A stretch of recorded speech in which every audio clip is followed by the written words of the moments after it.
The morning sky above New York turned purple when they arrived. It wasn't a gentle arrival with peaceful intentions. It was a show of force that made Earth's most powerful weapons look like children's toys. Admiral James Walker stood at the United Nations main window, his weathered hands clasped behind his back. 27 massive ships hung in the sky, each one bigger than the largest aircraft carrier ever built. Their dark metal hulls blocked out the sun, casting long shadows over the frightened city below. "They're hailing us again, sir," his aide said, holding out a tablet. "All frequencies, all languages. They've somehow learned them all." Walker turned away from the window. The emergency session of the UN Security Council was about to begin, and he knew humanity's future hung by a thread.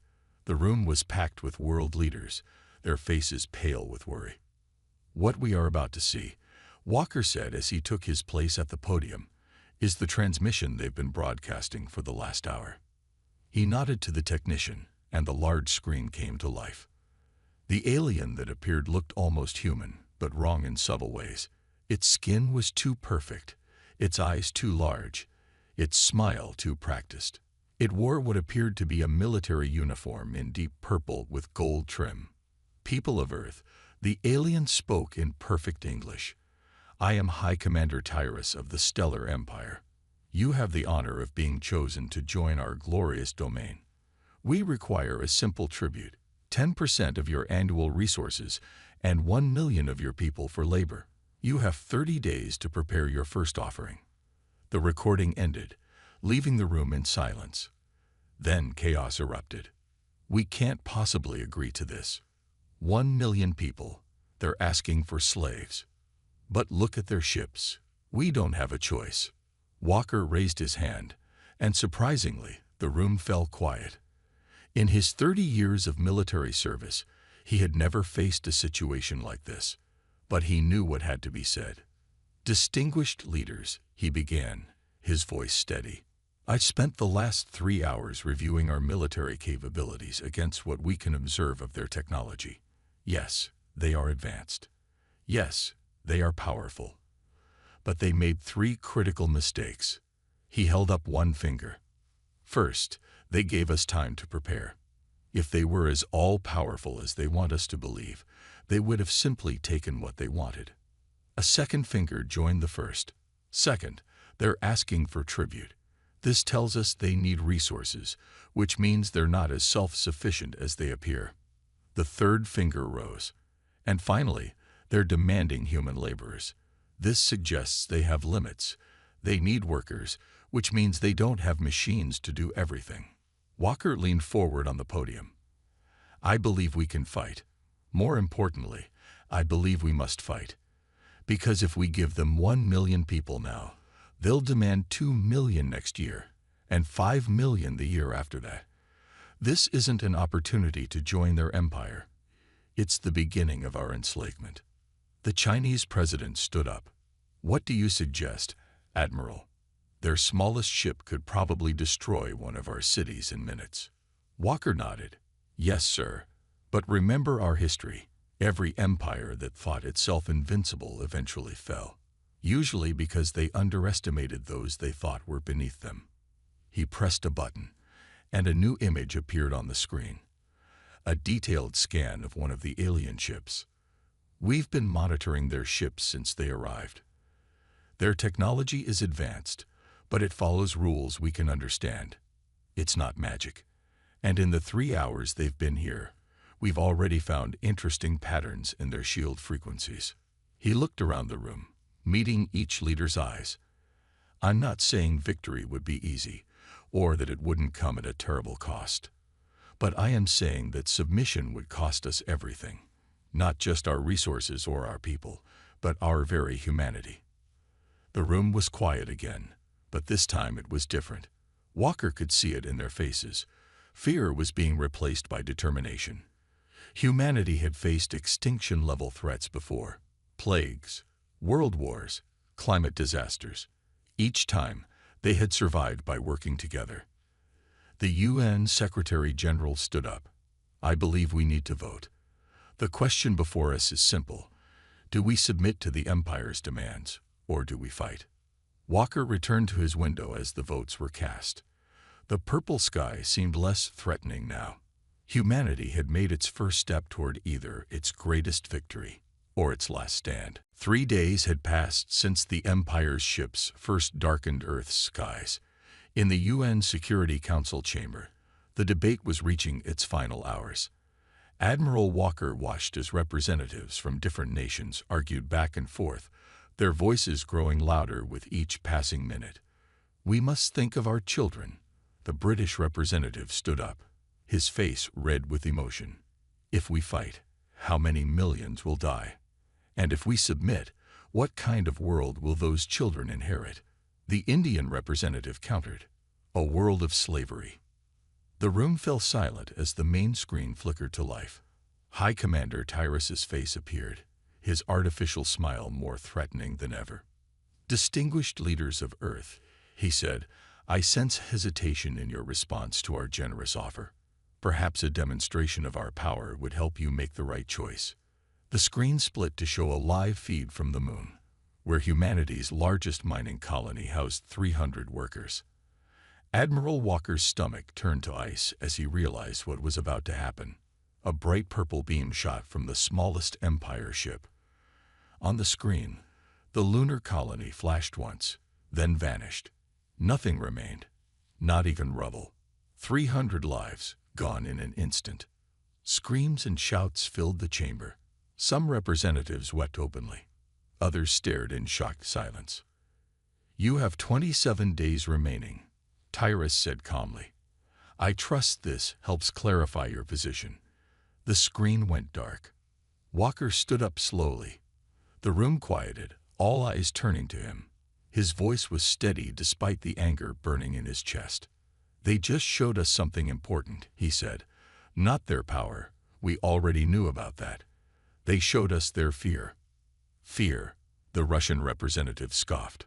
"They just destroy our lunar colony without effort." Walker nodded. "Exactly. Think about it. Why would such a powerful empire need to prove themselves? Why demonstrate their strength if they were truly confident?" He walked to the center of the room. "They're afraid because they know something we're just beginning to understand. Size doesn't always determine the outcome of a fight." The Japanese representative stood up. "Admiral Walker is right. In our history, small nations have defeated larger ones. Guerrilla fighters have outlasted armies. And now," she paused, looking at the blank screen, "now they fear that Earth might become more trouble than we're worth." Walker pulled up new data on the main screen. "In the past 3 days, our scientists have been studying their ships. Each time they fire their weapons, we learn more. Each transmission they send teaches us about their technology. They're not gods. They're just bullies who've gotten away with this for too long." The UN Secretary General called for order. "The time for debate is over. We will now vote on humanity's response to the Empire's demand." He looked around the room. "The choices are simple: submit and provide tribute, or reject their demands and face the consequences." The voting was done in silence. Each representative pressed a button at their station, their choice recorded instantly. Walker held his breath as the results appeared on the screen. For the first time in UN history, the vote was unanimous. The Secretary General stood. "By unanimous decision, Earth rejects the Empire's demands. We choose to fight." He turned to Walker. "Admiral, you have 27 days to prepare Earth's defenses." Walker nodded grimly. "We'll need every minute, and we'll need every nation working together like never before." As the meeting ended, Walker received an urgent message. He smiled as he read it. The first real smile since this crisis began. "Sir," his aide asked. "Good news. Colonel Miller's team just made a breakthrough," Walker replied. "Turns out our visitors aren't as invincible as they want us to think. Their shield technology has a weakness, and we're going to exploit it." He looked out at the purple sky, where the Empire's ships still loomed. They thought they were watching over a soon-to-be-conquered world. Instead, they were about to learn a harsh lesson. When you back humanity into a corner, You better be prepared for one hell of a fight. 27 days to prepare for war. It wasn't much time, but it would have to be enough. The Empire had made a fatal mistake. They had united all of humanity against a common enemy. And united, humanity was about to show the galaxy why you should never underestimate the human spirit. Deep beneath the Rocky Mountains, Colonel Anna Miller stood in front of a massive screen displaying the Empire's shield frequencies. 20 days remained until the deadline, and she hadn't slept properly in a week. "Show me the pattern again," she ordered, rubbing her tired eyes. The computer displayed a series of waves, each representing the enemy's shield strength. "Look here," said Dr. Robert Thompson, pointing to a recurring dip in the pattern. "Every 47 seconds, their shields shift frequency. There's a split-second gap." Miller leaned forward. "And you're sure about the old UFO data?" Thompson nodded excitedly. "Yes.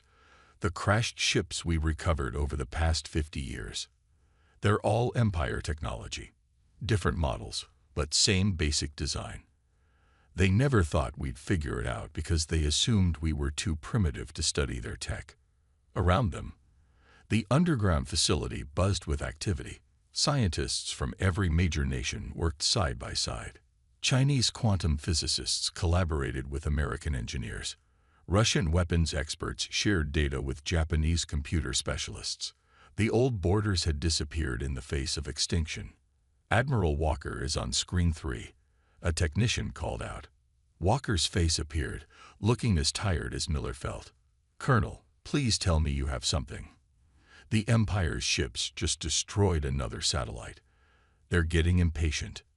Miller allowed herself a small smile. "Sir, we've cracked it. Their shields are strong, but they have to cycle frequencies to maintain power. There's a pattern and a weakness." She pressed a button, showing Walker the new weapon designs. "We're calling it the Frequency Cascade Cannon. It fires energy pulses that match their shield cycles perfectly. When their shields shift, we hit them at exactly the right moment."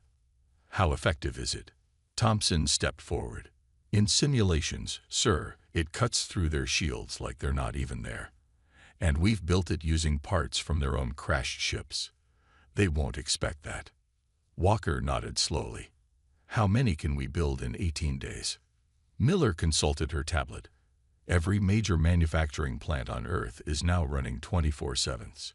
We can arm our 20 largest ships and create ground-based defense stations around major cities. The carriers are almost ready too," Walker added. "We've retrofitted every aircraft carrier with space engines based on the recovered tech. Not as good as their ships, but enough to fight in orbit." Miller's screen beeped with an urgent message. "Sir, we just got confirmation. The stealth satellites are in position. The Empire hasn't detected them. When the fight starts, they'll have no idea we can hit them from behind." Walker's expression turned serious. "What about civilian protection?" "Underground shelters are at 80% completion," Miller replied. "We're using old mine shafts, subway tunnels, anything we can fortify. The new shield generators will protect most major cities, at least for a while." "It won't save everyone," Thompson said quietly. "No," Miller agreed, "but it'll save enough to keep fighting. And that's what matters." Walker looked off screen for a moment. "They're sending another message, probably another threat." He smiled grimly. "Keep them thinking we're scared, Colonel. Let them believe we're just cowering down here." "Yes, sir. And sir," Miller straightened up, "the Empire thinks they're hunting sheep. They don't realize they're about to fight wolves." After Walker's image faded, Miller walked through the facility. Everywhere, humans worked with desperate determination, testing weapons, programming defense systems, preparing medical supplies. No one complained about the long hours or impossible deadlines. In the main construction bay, the first frequency cascade cannon stood ready. It looked almost beautiful, a combination of human and alien technology. Miller placed her hand on its cool surface.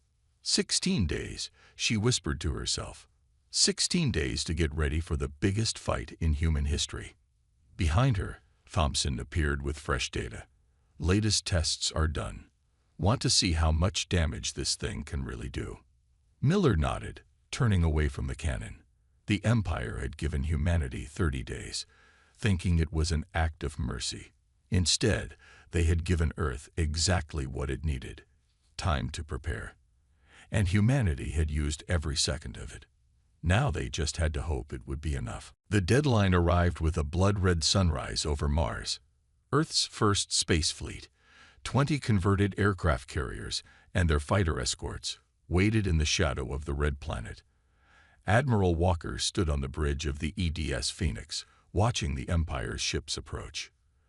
"They're right on schedule," his tactical officer reported. 3 dreadnoughts moving into position. "Their weapons are hot." Walker took a deep breath. Everything depended on these first few minutes. On the main screen, High Commander Tyrus's face appeared, wearing the same artificial smile. "Your time has expired," Tyrus announced. "Where is our tribute?" Walker stepped forward. He had rehearsed this moment dozens of times. "This is Admiral James Walker of the Earth Defense Fleet. We have prepared our response." Tyrus's smile widened. "Excellent. Begin transport of the first 1,000,000 workers." "Our response," Walker interrupted, "is this." He pressed a button on his command console. Hidden in Mars orbit, Colonel Miller's stealth satellites activated. The frequency cascade cannons fired their first shots in perfect synchronization. Purple-blue energy beams sliced through space, hitting the Empire ships at exactly the right moment when their shields cycled. The result was spectacular. The first Imperial dreadnought's shields flickered and died. The second shot cut through its hull like paper. The massive ship split in half, secondary explosions tearing it apart from within. "Impossible." Tyrus's smile vanished. "How dare you?" "All ships, execute attack pattern Delta," Walker commanded. Earth's fleet emerged from Mars's shadow, weapons blazing. The converted carriers might look primitive compared to Empire ships, but they carried humanity's new secret weapon. The second dreadnought turned to fight, but Miller's calculations were perfect. Its shields failed just as the human fleet opened fire. The proud Empire ship, designed to dominate worlds, couldn't survive the concentrated assault. "Sir," the tactical officer called out, "the third dreadnought is charging its main weapon." "Just as we predicted," Walker said calmly. "Execute Phase 2. Small fighter craft poured from the carriers, each equipped with miniature versions of the Cascade cannon. They swarmed the remaining dreadnought like angry bees, striking at precise intervals. The Empire ship's massive weapon powered down as its energy systems failed. On the screen, Tyrus's face showed something the Empire hadn't felt in centuries: fear. "This is impossible," he sputtered. "You're primitives. You can't have this technology. You can't." "We learned from your mistakes," Walker cut in. "Those ships you lost over the years, the ones that crashed on Earth. We studied them, all of them. You thought we were too primitive to understand your technology. That was your first mistake." The third dreadnought's engines flared as it tried to retreat, but humanity's weapons had already crippled its power systems. The mighty ship drifted helplessly in space. "Your second mistake," Walker continued, "was giving us time to prepare. And your third mistake." He allowed himself a small smile, thinking that humanity would ever kneel to tyrants. "The Empire will not forget this." Tyrus raged. "We will return with our full fleet. We will burn your world to ash." "No," Walker said quietly. "You'll run back to your empire, and you'll tell them exactly what happened here. Tell them how your 3 invincible dreadnoughts were destroyed by primitives. Tell them that Earth isn't a target. It's a grave for any who try to enslave us." The transmission cut off as the third dreadnought managed to limp away into deep space. Around the fleet, debris from 2 destroyed Empire ships drifted silently. "Casualties?" Walker asked. "Minimal, sir. We lost 12 fighters. All pilots ejected safely. Our carriers are undamaged." Walker nodded slowly. Send word to Earth. First engagement successful. But warn them, this was just the beginning. He looked at the tactical display, where the retreating dreadnought was disappearing into the darkness of space. They had won their first battle, but he knew what was coming. The Empire wouldn't take this humiliation lightly. They had shown humanity what they could do. Now the real war would begin. All ships, he commanded, return to Earth. We have work to do. Captain Thomas Reed watched from Earth's orbital defense station as space itself seemed to tear open. The Empire's main fleet had arrived. Not just ships, but an armada that blotted out the stars. His hands tightened on the command rail. Count, he asked quietly. Over 200 ships, sir, his sensor officer replied, including 5 super dreadnoughts. Each one is 3 times the size of the ships we faced at Mars. The Empire hadn't waited long to respond. Just 2 weeks after their defeat at Mars, they had returned with enough firepower to destroy a dozen worlds. All stations report ready, his communications officer announced. Major Howard's asteroid belt positions are silent but operational. Reed nodded. They had prepared for this. Every rock in the asteroid belt between Mars and Jupiter now hid weapons platforms and strike ships. It was humanity's secret defense line, their ace in the hole. The main screen lit up. Instead of Tyrus, a new face appeared, older, harder, with cold eyes that held centuries of conquest. I am Fleet Master Darius, the alien announced. Your resistance ends today. Surrender now, and we will only take half your population as punishment. Reed exchanged glances with his crew. They all knew the plan. This is Captain Reed of Earth Defense.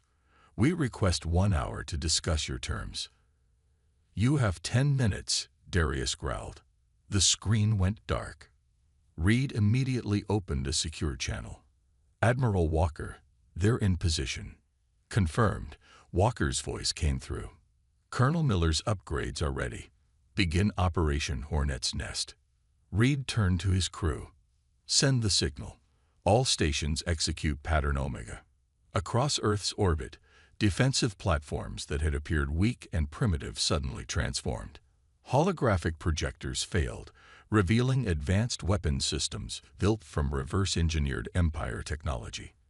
But the real surprise waited in the asteroid belt. Enemy fleet is launching fighters, the sensor officer reported. They're moving to surround Earth. Reed watched the tactical display. The Empire ships spread out in a standard conquest formation, one they had probably used to subjugate countless worlds. But they had never faced a trap like this.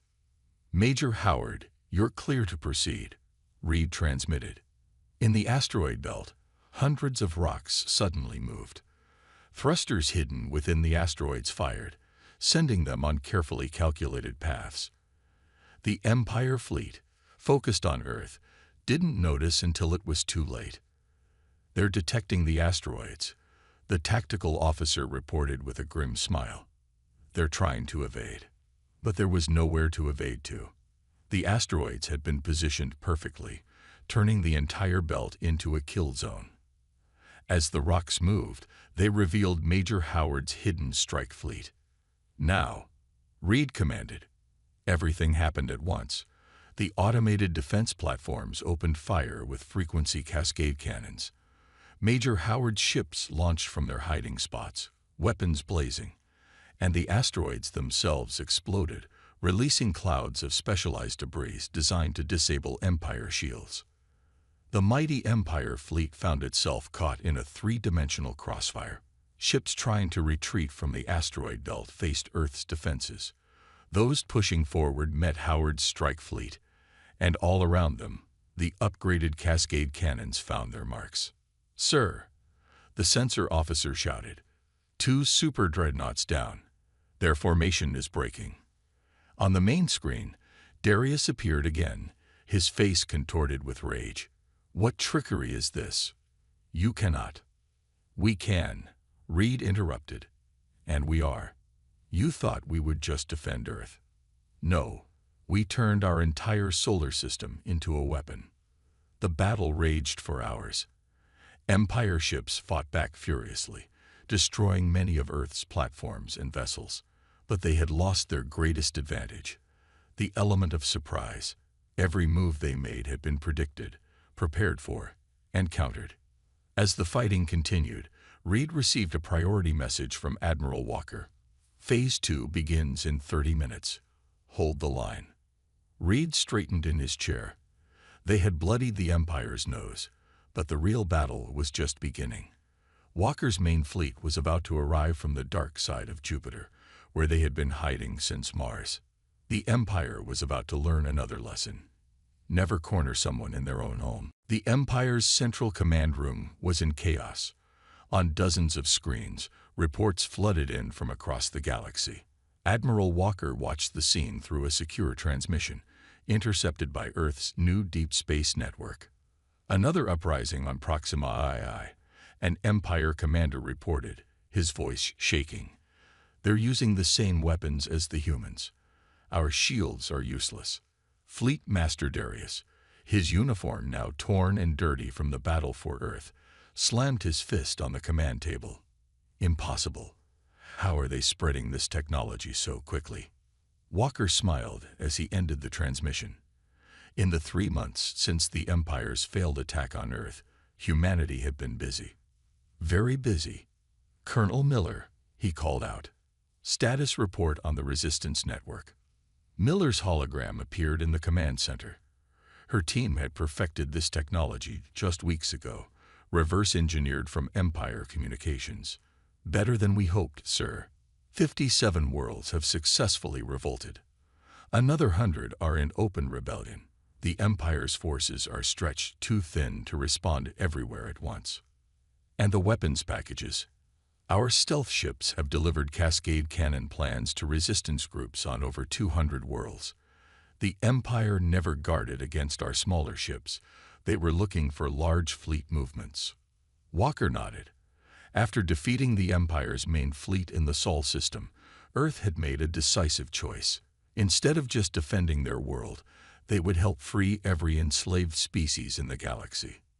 Sir, a communications officer called out. Incoming transmission from the Centauri Resistance. They've captured their sector's Imperial Command Center. More reports followed. The Empire, which had ruled through fear for thousands of years, was facing something they had never planned for. A coordinated galaxy-wide rebellion, armed with weapons that could pierce their supposedly invincible shields. Their own arrogance made this possible, Miller observed. They never bothered to change their shield technology because they thought no primitive species could understand it. Walker moved to the strategic display, where red dots showing Empire control were rapidly turning green as world after world broke free. And they never imagined their slaves would work together. Each species was kept isolated, told they were alone in their resistance. A priority alert flashed on the main screen. The Empire's own military was beginning to fracture. 3 fleet commanders had already surrendered to the rebellion, their crews tired of fighting for a losing cause. Message from the Alliance Council. Sir, an aide reported. Earth had helped form this council, uniting representatives from every freed world. They're ready to proceed with the final phase. Walker took a deep breath. This was the moment they had planned for. Send the transmission. All channels, all frequencies. Make sure every world in the Empire sees it. The message was simple but powerful. Footage from Earth's victories, proof that the Empire could be beaten, and detailed plans for building the cascade cannons. But most importantly, it showed something the Empire had hidden for centuries, that unity was possible, that different species could work together as equals. Sir, Miller's hologram spoke up. The Emperor's personal fleet is mobilizing. Intelligence suggests they're planning to make an example of one of the rebel worlds. They still don't understand, Walker said quietly. They think they can stop this with more fear, more violence. But they're about to learn the hardest lesson of all. He turned to his command staff. Send word to all allied fleets. The Emperor is coming out of hiding. Everything we've done has led to this moment. The room burst into activity as orders went out across the galaxy. Earth's ships, now joined by vessels from dozens of freed worlds, began moving into position. The final battle was about to begin. 3 months ago, they demanded tribute from Earth, Walker said to his staff. Instead, we gave the galaxy something much more valuable: hope. He looked at the strategic display one last time. The Empire's territory had shrunk to less than a quarter of its original size. And tomorrow, they would strike at its heart. The Empire had ruled through fear. Now it would fall to unity. The Imperial Palace filled an entire moon orbiting the Empire's capital world. For thousands of years, no enemy had ever come within 100 light-years of this place. Now, Admiral Walker stood on the bridge of the EDS Phoenix, looking at it through his view screen. Allied fleets report ready, Colonel Miller announced. Her ship floated nearby, leading a squadron of vessels from 7 different freed worlds. The Emperor's forces are deployed in a defensive sphere around the palace. How many ships? Walker asked. 500 Imperial vessels. Their last remaining super dreadnoughts are there too. Miller paused. But we have 800 ships from 30 different species, all equipped with our latest weapons. Walker nodded. The final battle was about to begin. Earth had come far from those first terrifying days when the Empire demanded tribute. Now they led an alliance of free worlds. The main screen lit up. The Emperor himself appeared, the first time any of the lesser species had seen him. He looked ancient, his skin almost translucent, eyes burning with rage. So, the Emperor's voice boomed. The primitives have come to die at my doorstep. No, Walker replied calmly. We've come to end your reign. But first, there's something you need to see. He signaled Miller. Across every channel, on every frequency, their message began playing. Not just to the Emperor's forces, but to every world in what remained of the Empire. The message showed everything. Earth's first victory at Mars, the successful defense of the Sol system, and most importantly, footage of freed worlds working together, building better lives without Imperial control. Your empire wasn't built on strength, Walker declared. It was built on lies. You told each species they were alone. You made them think resistance was impossible. That lie ends today. The Emperor's face twisted with fury. Kill them all. He commanded his fleet. But something unexpected happened. A third of the Imperial ships didn't move. My Emperor, one of his own admirals, spoke up. We've seen enough death. No more. Walker gave the signal. All ships execute final attack pattern. Remember, we're not just fighting for Earth anymore. The battle that followed would be remembered for centuries. The Allied fleet moved like one organism, using tactics developed by 30 different species working together. Ships from Earth fought alongside vessels from worlds that had been enemies just months ago. The Emperor's loyal ships fought back savagely, but they were fighting an idea as much as an enemy. The idea that freedom was possible. That unity was stronger than fear. Colonel Miller's squadron led the breakthrough. Using a combination of human ingenuity and alien technology, they punched through the Imperial defenses. The palace's shields, once thought impenetrable, fell to concentrated fire from the Allied fleet. The Emperor is trying to escape, Miller reported. Small ship launching from the lower levels. Not this time, Walker said quietly. He pressed a button on his command chair. Hidden among the Allied fleet were Earth's newest ships, small, fast vessels designed for one purpose. They intercepted the Emperor's escape craft with surgical precision. Imperial forces are standing down, Miller announced. They're surrendering, sir. Walker looked at his tactical display. The mighty Empire, which had ruled the galaxy through fear for thousands of years, had finally fallen. Not to a single powerful enemy, but to the combined strength of those they had tried to enslave. 1 month later, Walker stood in the former Imperial Palace. Representatives from over 300 worlds had gathered to sign the Galactic Alliance Charter. Earth, as the spark that started the revolution, had been chosen to host the first council. Ready for your speech, sir? Miller asked, now wearing the uniform of the New Alliance fleet. Walker looked out at the assembled beings. Humans standing alongside species from across the galaxy. Former enemies, now allies. Former slaves, now equals. You know, he said, when they first demanded tribute from Earth, I never imagined it would end like this. Miller smiled. No one did. That's why we won. We didn't just fight for ourselves. We fought for everyone. Walker stepped up to the podium. The Empire had wanted Earth's submission. Instead, they had sparked a revolution that changed the galaxy forever. Freedom, it turned out, was the most powerful weapon of all.